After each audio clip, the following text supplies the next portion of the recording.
హల్లెలూయా! హల్లెలూయా! మరి మనం 6వ మాటకొచ్చి ఉన్నాం గనక నేను ఈ సమయాన్ని బ్రదర్ సూర్య గారికి అప్పగిస్తున్నాను. సమాప్తమైనది అనే థాంక్ మాట ఉంది. థాంక్స్ అండి. థాంక్స్. మొదటిగా ఆహ్, అనేక మందిగా కూడి మీట్‌లో జాయిన్ అయిన గ్రూప్ సభ్యులందరికీ కూడా ప్రభువైన యేసుక్రీస్తు నామం పేరట మీ అందరికీ కూడా వందనాలండి. వందనాలండి. వందనాలండి. ఒకసారి సంతోషంగా ఉన్నవారు ఒకసారి హల్లెలూయా చెప్దామా? మేము హల్లెలూయా! సంతోషంగా ఉన్నామండి అన్నవాళ్ళు హల్లెలూయా చెప్పండి. హల్లెలూయా. ఎవరైతే దుఃఖపడుతున్నారో వారు మరి బిగ్గరగా హల్లెలూయా చెప్పాలి. ఎందుకు అంటే హల్లెలూయా. మీ మీ దుఃఖ దినములు సమాప్తములగును. హల్లెలూయా! ఆమేన్. హల్లెలూయా! హల్లెలూయా. హల్లెలూయా! హల్లెలూయా! మొదటిగా ఏ యోగ్యత, ఏ అర్హత లేని నన్ను ఇక్కడ ఈ విధంగా నన్ను మీట్‌లో ఉంచి ఆహ్, ఆయన నామాన్ని ఆయన హెచ్చిస్తున్న ప్రభువైన యేసుక్రీస్తుకే సమస్త మహిమ, ఘనత, ప్రభావములు చెల్లునుగాక. అలాగే కూడి వచ్చిన మీ అందరికీ కూడా వందనాలు. చిన్న ప్రార్థన చేసుకుందాం. ప్రార్థన చేసుకొని మనం వాక్య భాగంలోకి వెళ్దాము. సర్వోన్నతుడా, సర్వశక్తిమంతుడా యేసయ్య తండ్రి దేవ, ఈనాడు ప్రభువా ఇక్కడ ఎట్టి రీతిగా నాయన ప్రభువా నన్ను నిలవబెట్టావు నాయన. నాకు ఏ యోగ్యత లేదు, నాకు ఏ అర్హత లేదు ప్రభువా. అయినను తండ్రి నీవు నిలవబెట్టి ఈ రోజు మాటలు యేసయ్య తండ్రి మాట్లాడడానికి కృపనిచ్చావు ప్రభువా. యేసయ్య తండ్రి నేను మాట్లాడితే ఎవ్వరికి ఉపయోగం లేదు నాయన.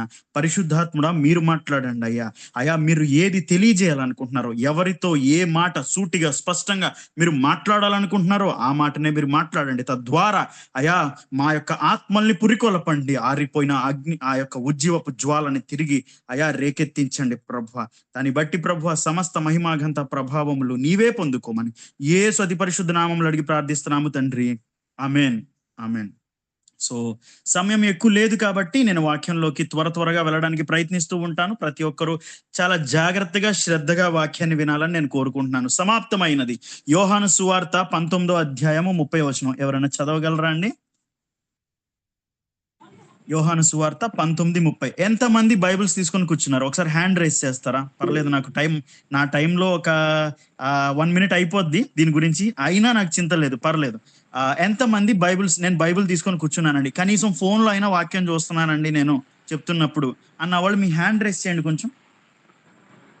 ఓకే, అబ్బో, హాఫ్ ఆఫ్ ది సెక్షన్ ఏమో హ్యాండ్ రైజ్ చేశారు, హాఫ్ ఆఫ్ ది సెక్షన్ అందరూ కూడా హ్యాండ్ రైజ్ చేయలేదు. అంటే మీరు నిజంగా చూడట్లేదా, లేకపోతే అవైలబిలిటీ లేక హ్యాండ్ రైజ్ చేయలేదా? ఓకే, పర్లేదు. నేను చెప్పే విషయం ఏంటంటే, ఒకటి బైబిల్ ఉంటే ఆ గ్రంథాన్ని తీసుకొని వచ్చి కూర్చొని చూడండి, లేకపోతే ఫోన్లో అయినా సరే కూడా వాక్యాన్ని చూడాలని మీ అందరికీ కూడా మనవి చేసుకుంటున్నాను. సో యోహాను సువార్త 19:30. అమ్మ ఎవరన్నా చదవండి అమ్మ త్వరగా. యేసు ఆ చిరక పుచ్చుకొని సమాప్తమైనదని చెప్పి తల వంచి ఆత్మను అప్పగించెను. హల్లెలూయా. సో ఇప్పుడు నేను అందరికీ ఒక ప్రశ్న అడగాలనుకుంటున్నాను. సమాప్తమైనది అనే ఒక మాట మనం గనక గమనిస్తే ఏం సమాప్తమైంది? మన ఈ గూగుల్ మీట్ సమాప్తమైందా? కాదండి. లేదంటే యేసు సమాప్తమయ్యారా? కాదు. దేవుడు, ఆ తండ్రి అయిన దేవుడు యేసుకిచ్చిన పని సమాప్తమైనది. హల్లెలూయా. పాపము మరియు మరణము యొక్క ఏలుబడి మనుషుల జీవితాలలో సమాప్తమైనది. హల్లెలూయా. అయితే సమాప్తమైన దాని గురించి మనం తెలుసుకోవాలి అంటే ముందు మొదలు ఎక్కడైందో మనం తెలుసుకోవాలి. సో త్వరగా ఎవరైతే వాక్యం చదువుతున్నారో నిర్గమాకాండము 31వ అధ్యాయము 18వ వచనం చదవాలని నేను కోరుకుంటున్నాను. నిర్గమాకాండము 31వ అధ్యాయము 18వ వచనం. మరియు ఆయన సీయోను కొండ మీద మోషేతో సీనాయి కొండ మీద మోషేతో మాట్లాడుట చాలించిన తరువాత ఆయన తన శాసనములు గల 2 పలకలను అనగా దేవుని వ్రేలితో రాయబడిన రాతి పలకలను అతనికి ఇచ్చెను. హల్లెలూయా. అంటే మనము సమాప్తమైనదని దేవుడు, తండ్రి అయిన దేవుడు, ప్రభు అయిన యేసుక్రీస్తుకి ఇచ్చిన పని సమాప్తమైనదని మనం ఎట్లా తెలుసుకోగలమంటే ముందు అసలు దీని మొదలు ఎక్కడైందో మనం తెలుసుకోవాలి. అదేంటో తెలుసా? సీనాయి కొండ మీద మొట్టమొదటిగా మనము పాపము మనుషుల యొక్క జీవితాలలో ఏలుబడి చేయటం మనం గమనిస్తున్నామండి. అయితే మన అందరికి ఒక విషయం అర్థం అవ్వాలి.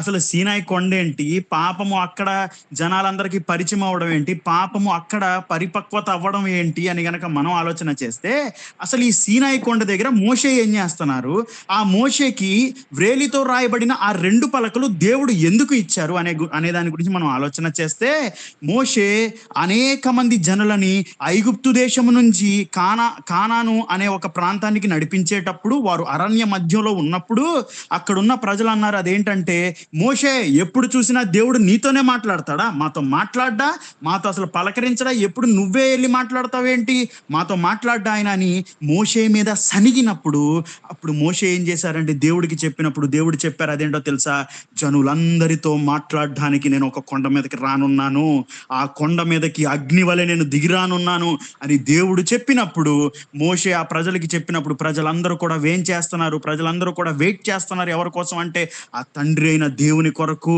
ఆ అగ్నితో రాబోతున్న ఆ దేవుని కొరకు. ఎప్పుడైతే వాళ్ళు వెయిట్ చేస్తూ ఉన్నారో ఆ యొక్క కొండ మీద ఆ దేవుడు రానే వచ్చాడు, అగ్ని వలె ఆ కొండ మీదకి దిగాడు. ఇప్పటికి కూడా ఆ కొండ మీద అంట ఆ అగ్ని యొక్క శకలాలు ఇంకా అలాగే మిగిలిపోయి ఉన్నాయంట. అలా దిగిన దేవుడు అక్కడున్న ప్రజలందరికీ తెలియజేస్తుంది ఏంటో తెలుసా, ఆయన ఆజ్ఞల్ని వివరించాడు. హల్లెలూయా. మనుషులందరితో మాట్లాడడానికి దేవుడు వచ్చినది దేని కొరకు అంటే, మనుషులందరికీ కూడా ఆజ్ఞలు ఇవ్వడానికి. నేను ఏ విధంగా చెప్తున్నానో మీరు ఆ విధంగా బ్రతకాలి అనే ఒక ఆజ్ఞలు దేవాది దేవుడు మనుషులందరికీ ఇవ్వడానికి ఆ కొండ మీదకి దిగి వచ్చాడండి. అయితే అదే కొండ మీదకి మోషే వెళ్ళడం జరిగింది. మోషే వెళ్ళిన తర్వాత అక్కడ మనుషులందరూ ఏ విధంగా నడుచుకోవాలి, ఏ శాసనములు బట్టి వారి జీవితాన్ని ముందుకు కొనసాగించుకోవాలి అనే ఆజ్ఞల పలకలను మోషే తీసుకొచ్చినట్టు మన అందరికీ కనబడుతుంది. అయితే ఇప్పుడు పాపమునకు ఈ ఆజ్ఞలకి లింక్ ఏంటండి, అసలు పాపం యొక్క పరిపక్వత సీనాయి కొండ దగ్గర మొదలవడం ఏంటి అని గనక మనం ఆలోచన చేస్తే అదేంటో తెలుసా, పాపము మనుషులందరికీ కూడా చాలా మందికి కూడా ఏలుబడి చేయడము గాని పరిచయం అయింది గాని ఆ యొక్క ఆ ఆజ్ఞల్ని బట్టే. ఎందుకు తెలుసా, ఆజ్ఞ అతిక్రమము చెప్పాలి, ఆజ్ఞ అతిక్రమము ఏంటండి, ఆజ్ఞ అతిక్రమము పాపమే. అయితే పాపమునకు ఉన్న బలము ధర్మశాస్త్రమే. కొరింథీయులు రాసిన మొదటి పత్రిక 15వ అధ్యాయం 56వ వచనం. కొరింథీయులు రాసిన మొదటి పత్రిక 15వ అధ్యాయం 56వ. పాపము పాపమునకున్న బలము ధర్మశాస్త్రమే. హల్లెలూయా. పాపముకి ఎక్కడి నుంచి వస్తుందంట బలము, ధర్మశాస్త్రం నుంచే వస్తుంది. ఏంటండి ఇంతకీ ధర్మశాస్త్రం అంటే, ధర్మశాస్త్రము మొత్తము కూడా దేవుని ఆజ్ఞలతో నింపబడి ఉందండి. ఎన్ని ఆజ్ఞలండి అంటే 600కి పైగా. ఎన్ని? 600కి పైగా ఆజ్ఞలతో ఇమిడి ఉన్న శాస్త్రము పేరే ధర్మశాస్త్రము. అది దేవుని యొద్ద నుంచి వచ్చినది. ఎప్పుడైతే ఆజ్ఞ వచ్చిందో మనుషులందరి మీదకి పాపం వచ్చింది. ఆదాముకి చెప్పాడు, ఆదామా అన్ని చెట్ల ఫలాల్ని తినొచ్చు కానీ ఆ యొక్క చెట్టు ఫలం మాత్రం తినద్దాదామా అంటే, ఆ చెట్టు ఫలంలో లేదు పాపం, ఆ చెట్టు ఫలంలో లేదు. అంటే ఏంటంటే ఇప్పుడు అసలు ఆ ఫలం ఎందుకు తిన్నాడండి, వేరే తింటే అయిపోయేది కదా. నాకు తెలిసి ఆ ఫలంలోనే ఉన్నట్టుంది, ఏదో దాచాడు ఆ ఫలంలో దేవుడు. ఆ ఫలంలో ఏం లేదురా బాబు, నీకు తెలియని విషయం ఏంట్రా అంటే ఆ ఫలంలో ఏం లేదు, ఆ చెప్పిన మాటలో ఉంది మొత్తం, ఆ ఆజ్ఞలో ఉంది మొత్తము. హల్లెలూయా. ఆజ్ఞ అతిక్రమమే పాపము.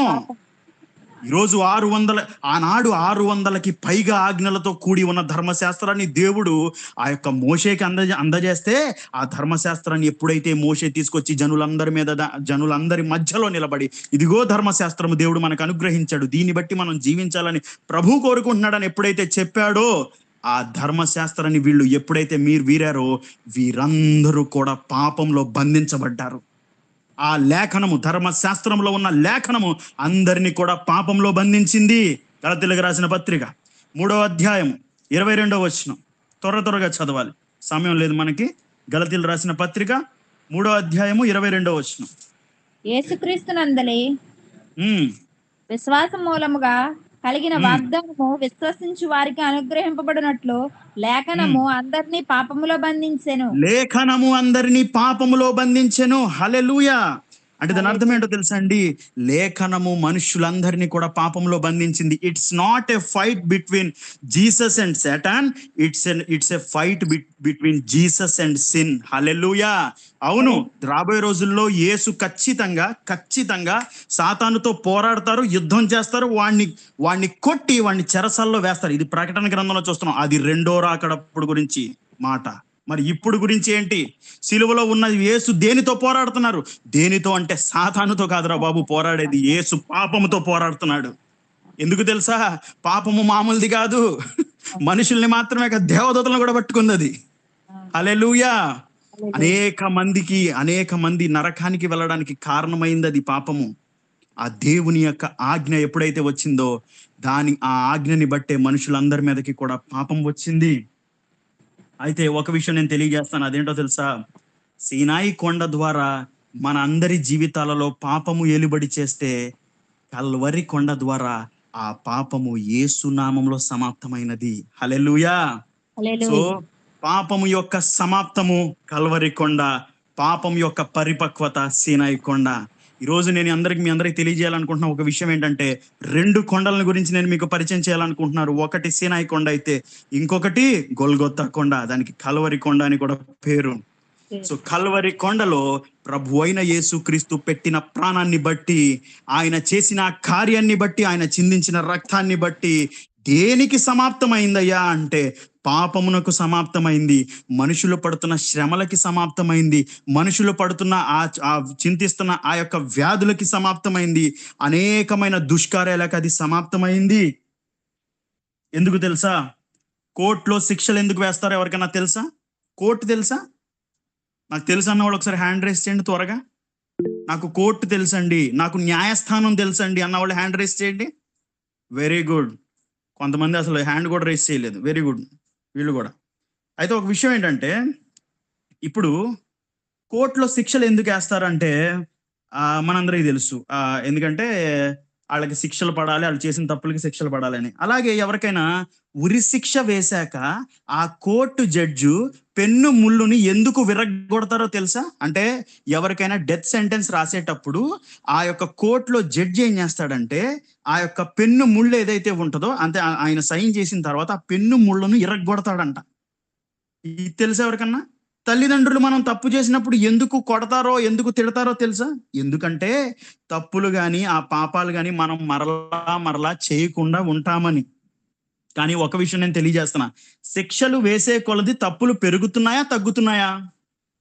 చెప్పాలి. శిక్షలు వేసే కొలది తప్పులు పెరుగుతున్నాయా తగ్గుతున్నాయా? నేను చెప్పనా? చాలా మొన్న మనం చూస్తా ఉన్నాము, పెరుగుతున్నాయి, తగ్గట్లా. ఎందుకు తెలుసా?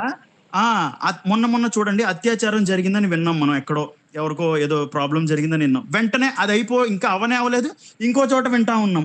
అయితే దాని అర్థం ఏంటో తెలుసా? వాళ్ళందరికీ ఉరిశిక్షలు వేస్తున్నారు. అలా ఉరిశిక్షలు వేసినంత మాత్రాన్ని ఇవన్నీ ఆగుతున్నాయా?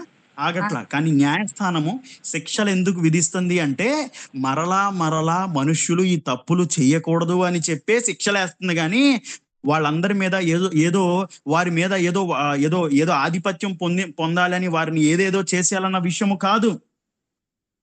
అర్థమవుతుందా? అయితే కోర్టులు చేయలేని పని, ధర్మశాస్త్రము చేయలేని పని, అధికారులు చేయలేని పని, రాజులు చేయలేని పనిని దేవుడు చేశాడంట. హల్లెలూయా. ఈరోజు నేను ఒక విషయం తెలియజేస్తాను. ఇదివరకు నేను చాలా సినిమాలకి, అనేకమైన విచ్చలవిడి కార్యాలకి నేను తిరుగుతూ ఉండేవాడిని. కానీ ఈరోజు నేను వాటన్నిటికీ తిరగట్లేదు. ఎవరు మార్చారు ఇది? ఎవరు చేశారు ఇది? మనుషులా? అధికారులా? లేదంటే ఇంకెవరైనా చేశారా? లేదు, నా యేసయ్య చేశారండి. అందుకే నా జీవితం మార్చబడింది. నా యేసయ్య చేశారు, అందుకే నా బ్రతుకు మార్చబడింది. రోమీయులకు రాసిన పత్రిక 8వ అధ్యాయం 2వ వచనం కనుక మనం చదివితే దాని గురించి క్లుప్తంగా మనకు తెలుస్తుంది. రోమీయులకు రాసిన పత్రిక 8వ అధ్యాయము 2వ వచనం నేను చదువుతాను, సమయం లేదు కాబట్టి. అదేంటంటే, క్రీస్తు యేసునందు జీవమునిచ్చు ఆత్మ యొక్క నియమము పాప మరణముల నియమము నుండి నన్ను విడిపించెను. ఎట్లనగా ధర్మశాస్త్రము దేనిని చేయజాలకపోయెనో దానిని దేవుడు చేసెను. హల్లెలూయా. ధర్మశాస్త్రము ఏ పాపములైతే మనలందరినీ బంధించిందో, ఆ బంధింపబడిన పాపములో నుంచి బయటికి మనలందరినీ విడిపించిన వాడి పేరే ప్రభు అయిన యేసుక్రీస్తు. హల్లెలూయా. ఆయనే మనల్ని విడిపించారండి. అందుకే ఈ మీట్స్ అన్ని కూడా ఇంత బహుబలంగా జరగడానికి గాని, వాక్యము మన హృదయంలోకి వెళ్ళడానికి గాని, రేపొద్దున మనం చనిపోయిన వెంటనే మనం పరలోక రాజ్యంలో ఉంటామనే నిరీక్షణ గాని నీకు ఎట్లా కలిగింది నా కుమారుడా, నా యొక్క కుమారి, నా సహోదరి, నా సహోదరుడా? దేని వల్ల కలిగింది ఈ నిరీక్షణ? ఎందుకు తెలుసా? నీకు కలువరి సిలువలో వేలాడుతున్న యేసుని చూసినప్పుడు నీకు కలిగేది ఏంటో తెలుసా? అవును, నా పాపములన్నీ ఒక చోట చెల్లింపబడ్డాయి, నా పాపము ఒక చోట పరిహరించబడింది. అదిగో ఒక కొండ పైన మా అందరికీ కూడా మా జీవితాల్లో ఏలుబడి చేసే పాపాన్ని ఒక వ్యక్తి జయించాడు. ఒక వ్యక్తి వాటన్నిటిని మమ్మల్ని విడిపించాడు. ఆయన పేరే ప్రభు అయిన యేసు క్రీస్తు అని చెప్పుకుంటూ మనం అందరం పరలోక రాజ్యంలోకి నడుచుకుంటూ వెళ్ళిపోతామండి. హల్లెలూయా. ఇది కదా కృప అంటే. ఇది శుభ శుక్రవారము, నిజమే, ఇది శుభ శుక్రవారము. అలాగే దీన్ని జయ శుక్రవారం అని కూడా పిలవాలండి. ఎందుకంటే పాపము నా యేసు ముందు తలదించింది, పాపము నా యేసు ముందు ఓడిపోయింది. ఆయన రక్తమే గెలిచింది, ఆయన ఆ యొక్క త్యాగమే గెలిచింది చివరికి. హల్లెలూయా. ఎందుకంటే ఈ యుద్ధము, యేసయ్య చేస్తున్న యుద్ధము సాతానుతో కాదు కానీ యేసయ్య చేస్తున్న యుద్ధము పాపమునకి యేసుకి మధ్యలో జరుగుతుంది. ఆ యుద్ధములో నా యేసే గెలిచాడు చివరికి. హల్లెలూయా. సో నాకు ఈ మాటలు ఇచ్చారు. సో ఎంతమంది అయితే నేను ఒక విషయం తెలియజేస్తున్నాను, నా సహోదరి సహోదరుడు, ఒకటే తెలియజేస్తున్నా. అదేంటంటే నీ విషయంలో నువ్వు నలిగిపోతున్న విషయాలు, ఆ శ్రమలు, ఆ వేదనలు ఏవైతే ఉన్నాయో వాటన్నిటికీ ప్రభు ఈరోజు సమాప్తం పలుకుతున్నాడు. నా ప్రభు ఈరోజు ఒక విషయం తెలియజేస్తున్నాడు. అదేంటో తెలుసా? నీ దుఃఖ దినములు సమాప్తములగును. ఎందుకు తెలుసా? నీ దుఃఖము నిమిత్తము కూడా ప్రాణం పెట్టాడు ఆయన కలువరి శిలువలో. నీ కొరకు, నా కొరకు కూడా మరణించాడు కలువరి శిలువలో. నువ్వు పొందుకోవాల్సిన మరణము, నేను పొందుకోవాల్సిన ఆ బాధ సమస్తమును ఆయన ఆ యొక్క కలువరి శిలువలో మోసి ఈరోజు నీకు నాకు విమోచన కలిగించాడు. హల్లెలూయా. దేవునికి స్తోత్రం. హల్లెలూయా. సో ఇటువంటి కృపలోకి మనం అందరము వచ్చి ఉన్నాము. మనం ఇప్పుడు ధర్మశాస్త్రం యొక్క దాస్యపు కాడి కింద లేము, దేవుని యొక్క కృపలోకి మనం వచ్చి ఉన్నాము. ఆ కృప పేరే నా ప్రభు అయిన యేసుక్రీస్తు. హల్లెలూయా. హల్లెలూయా. నా మాటలు విన్నారు. మీకు, మీ కుటుంబ సభ్యులకి తండ్రి అయిన దేవుని నుండి, ప్రభు అయిన యేసుక్రీస్తు నుండి కృపా కనికరం సమాధానములు మెండుగా కలుగును గాక. ఆమేన్.